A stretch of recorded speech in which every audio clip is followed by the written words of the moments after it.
मेरा नाम है प्रशांत किशोर और हम नेता नहीं हैं, जन सुराज कोई दल नहीं है। आपसे हम वोट मांगने नहीं आए। हम बिहार के एक साधारण परिवार के लड़के हैं।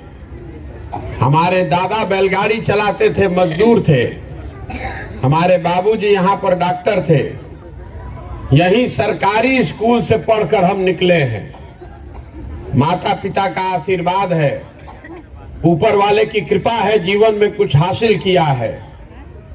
लेकिन अब तय किए हैं, 10 बरस काम करने के बाद ये तय किया कि अब अगर भगवान ने मुझे कुछ शक्ति बुद्धि दी है तो जिस मिट्टी में जन्मे, जिस बिहार में हमारा जन्म हुआ, जहां हम लोग पले बढ़े, यहाँ और यहाँ लोगों की जिंदगी उसको सुधारने के लिए कोई प्रयास करे।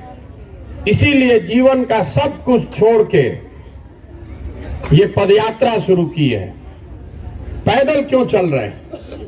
ये संकल्प लिया है कि पूरे बिहार में गांव, शहर, कस्बा, देहात, हर जगह पैदल चल के जाएंगे। हम पैदल क्यों चल रहे हैं? हमारे पैदल चलने से आपका कोई फायदा नहीं है। हमारे पैदल चलने से आपकी गरीबी दूर नहीं होगी। हमारे पैदल चलने से आपकी बेरोजगारी नहीं खत्म होगी, आपके बच्चों को पढ़ाई की सुविधा नहीं मिलेगी। हमारे पैदल चलने से आपका नाली गली नहीं बनेगा, आपको अनाज नहीं मिलेगा, आपका पेंशन नहीं मिलेगा। तो हम पैदल क्यों चल रहे हैं? पैदल इसलिए चल रहे हैं कि जिस राज्य, जिस समाज के लोगों की जिंदगी को सुधारना चाहते हैं, कम से कम एक बार जाकर अपनी आंख से देखें कि आप और आपके बच्चे किस दशा में जी रहे।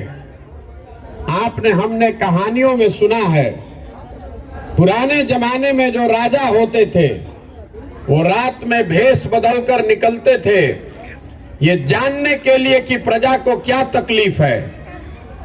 लेकिन आज आप और हम जिसको वोट देकर राजा बना रहे हैं, रात का बात तो छोड़ दीजिए, वो दिन में भी आपका सुध लेने नहीं आ रहा है।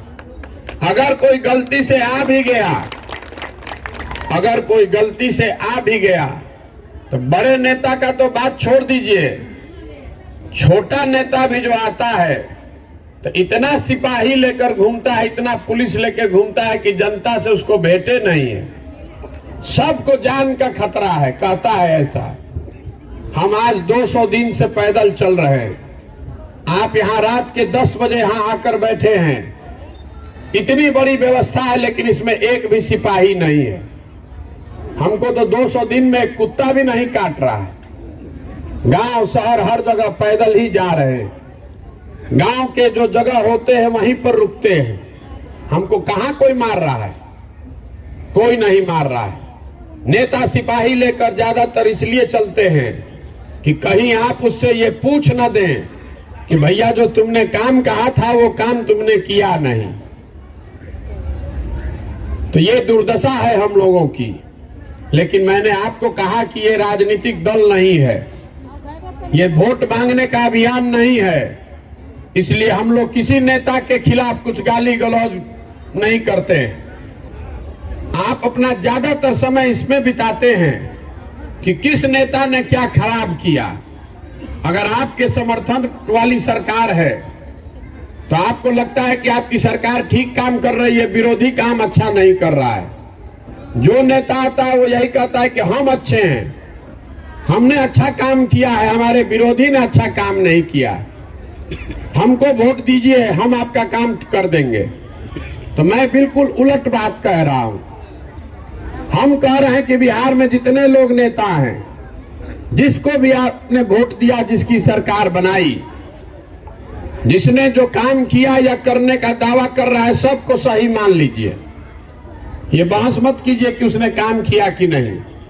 सबके बात को सही मान लीजिए। ये मान लीजिए कि 40 बरस तक कांग्रेस ने बिहार में बहुत काम कर दिया। ये भी मान लीजिए कि लालू जी के 15 साल के राज में बिहार में सामाजिक तौर पर पिछड़े हुए लोगों को आवाज मिल गई, सामाजिक न्याय हो गया। ये मान लीजिए कि लाल नीतीश जी और भाजपा के सरकार में सुशासन आ गया, लेकिन अगर सबके बात को सही मान भी लीजिएगा तो भी आज बिहार देश का सबसे गरीब, सबसे पिछड़ा, सबसे ज्यादा भूखमरी, अशिक्षा और बेरोजगारी वाला राज्य है। इससे तो कोई इनकार नहीं कर सकता। तो इतना बात तो आपको किसी को समझ में आएगा कि अगर 50 वर्ष से सारे दल, सारे नेता मिलकर आपकी स्थिति नहीं सुधार सके तो अगले 50 वर्ष में भी ये नहीं सुधरने वाला है।